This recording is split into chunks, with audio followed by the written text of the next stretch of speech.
Hello there, this is Sunny from makeItSwift, and today we're going to take a look at the basics of Swift programming language by Apple. Let's talk about Swift first. As you can see right here, Swift is a programming language for developing iOS and OS X apps, and it was launched back in 2014 at WWDC. And to start programming in Swift, you're gonna need a developer tool, and it's called Xcode. It's available on the Mac App Store. It comes at a hefty size of 2.5 gigs. Hit that install button, and once you are done, it'll be available on your launchpad. Launch it from there. Now, with Xcode 6, they launched a new thing called Playgrounds. Now, what exactly is a playground? It is more like a live scripting environment that lets you test your code in real time. You don't need to compile, everything's handled by Xcode itself. The results are pretty much displayed on the right hand window, and to get started, let's hit that button, get started with Playground.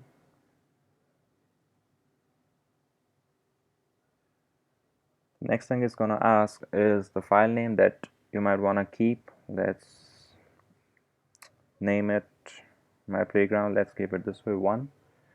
Next, hit next. Now it's gonna ask you for a directory where you might want to store your playground file. Let's keep it to desktop for a while.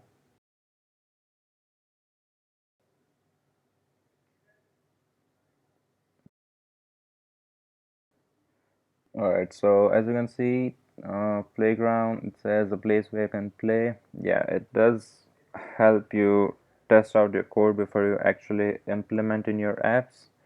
So in order to get started, let's head over to GitHub. Well, makeItSwift is more like an initiative where we are making attempts to make it easier for you to learn. And right now, the links will be provided in description where you can head over to GitHub and download the zip file. Let's download it. Once downloaded, it will be a zip file, and upon extraction, it will be available in your downloads folder. There you go. The zip file, it'll take a while to extract.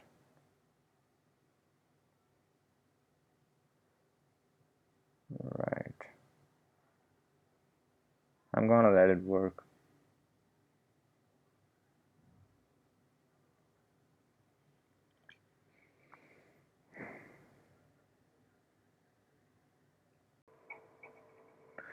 Okay, so once you're done with downloading the file, what you're gonna look for is makeItSwift.playground.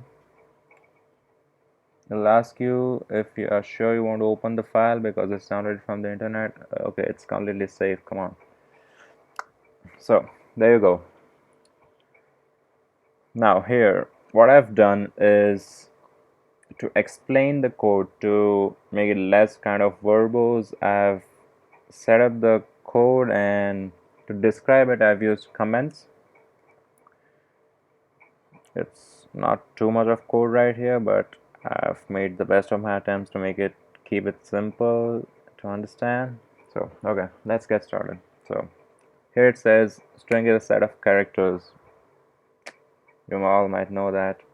Okay, next, moving on to the next code. The first line of our code, it says var, that stands for variable. Str is our variable name, and the contents are hello playground. As you can see, it's displayed right here. So what does it say? Variables are declared using var keyword. Okay, so what basically is a variable? It is something that doesn't have values that are constant, so it keeps on changing. Take an example of your bank account. Suppose you have got $100 today, the next day you're depositing another $100, so it ends up with $200. So that's how variables work. If you have a variable like variable balance equal to 100, let's keep it $100 right now. Now the other day you're depositing another $100. So balance equal to 200. So as you can see, now it displays that the balance is now 200. If you want to print, you can simply hit print at, you can use this print function and place the variable name right there. It will display 200 right there. Fine. So that's the console output right there here. Okay, so what's the basic difference between print and println? We're gonna talk about it much more in detail as we move over to loops, because that's where we are gonna see the difference.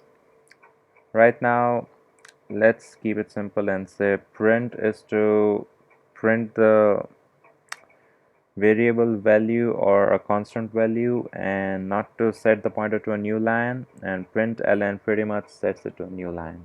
So if there are further values that while looping are printed, you can see one value per line. So that's how println differentiates from print. Alright, so moving on, this code right here, variable string, or say str equal to hello playground. Okay, now Xcode, it works on type inferences. What is it? Let's see this. Okay, string str right here, we have the contents are enclosed in double quotations, so it is a string. Yeah, and here we have declared a variable called balance. Its value is of integer type. Okay, so what it basically does, as you set a value to a variable, it basically infers the kind of variable upon the value that you enter. So that's how type inference works. And if you wish to declare a variable type explicitly, there's an option to do that. Let's check it out. So let's name it explicit declaration of type string equal to, this is explicitly declared type. Right, so we are instructing the compiler to declare an explicit declaration, a variable named explicit declaration, and its type is string. So now if you try to set a value like explicit declaration, you see that that's code completion. And if you try to set any other value but string, it will display an error. Yeah, there you go. So it says cannot assign the value of type integer to a value of type string. Well, it pretty much works even if you haven't declared the type explicitly. So let's check it out. Balance. We've got this variable balance right here. Now let's set it to, this is an attempt to change it to string type. You might see this is another variable error. It says cannot assign a value of type string to a value of type integer. So that's pretty much about variables. There are another type, float, boolean, that we'll be talking about in our upcoming videos. So right here you can see I've explained print, ln, and print. You can keep it for reference wherever you sit to learn. So moving on to type annotation, that's what we did. Here we have got variable string1 of type string.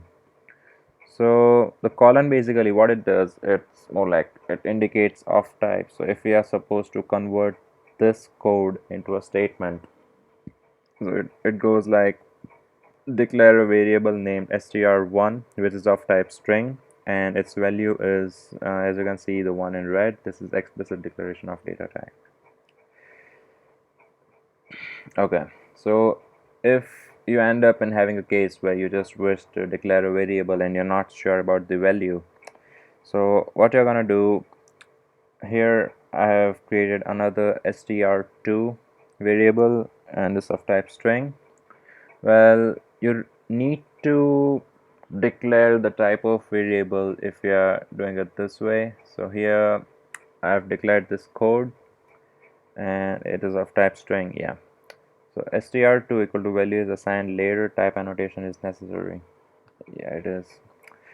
One thing we can see here is that I haven't put in the semicolons that we usually use in coding.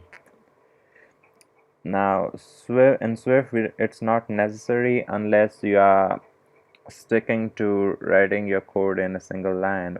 For an example, if you are doing it this way, it says 2 times. Now right here it displays 200 and the value is 200. Yeah, it is. Now if you take off the semicolon, it displays an error. Consecutive statements must be separated by, and it does provide an option for you to fix it. It's smart enough. So if you are not very habituated to using or putting the semicolons at the end of your code, Swift is going to take care of it. So talking about comments, they used to provide description about a certain function or snippet used, as you can see right here. Now comments are of two types. If you are using it in a single line, all you need to do is put 2 forward slashes, and the multi-line comments are declared in this manner: a forward slash and a star. Say it turns out green, and if you wish to end it, just do the reverse, and whatever you declare it, it isn't actually used for computation, the compiler skips it. Now moving on, we've got string interpolation. Now if you have ever programmed in C, if you are declaring a variable int a equal to 2, int b equal to 3. So if you are printing values, take an example of this C code. It's simple right here. So println, we've got printf, I'm sorry for that, %d, comma a. So that's how it usually works, and it displays the output on your console window. So what do you do in Swift in order to display the output, or say to interpolate the variables with strings? So I've declared 2 constants right here. Let apples equal to 4, let oranges equal to apples equal to 5, and oranges equal to 4. So there's another thing, constants are declared using let keyword. So let's take an example. Constants, the values don't change.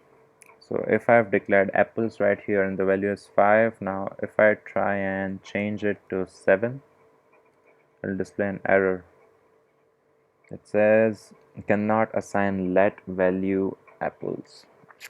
Cannot assign to let value apples because it is a constant. Yeah. So apples equal to 5, oranges equal to 4. Now if I wish to display the values of apples, okay, so I am declaring another constant of type string. It is inferred itself. Even if you want to try it this way, it's gonna work, and that's for sure.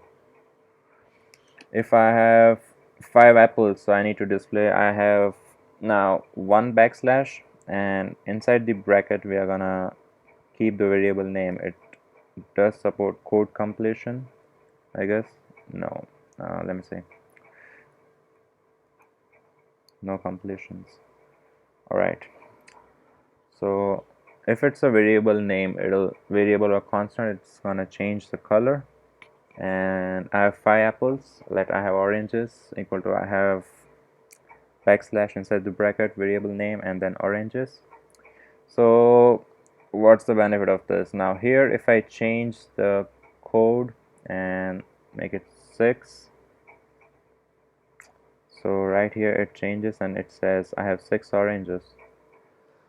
Okay, now if I wish to count the total number of fruits that I have, now let total fruits equal to I have inside the bracket apples plus oranges, right?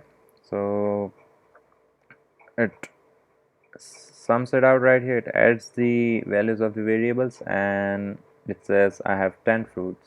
Yeah, great, eat them all. If I change it to 5, it says I have 9 fruits. Everything's, I guess it supports addition, multiplication, the basic math operations, I believe. So again, for your reference, you can keep this file with you, and we'll be moving on to the little bit of advanced part on Swift, functions, the control structures, etc. Thank you for watching this. This is Sunny for makeItSwift, and have a good day.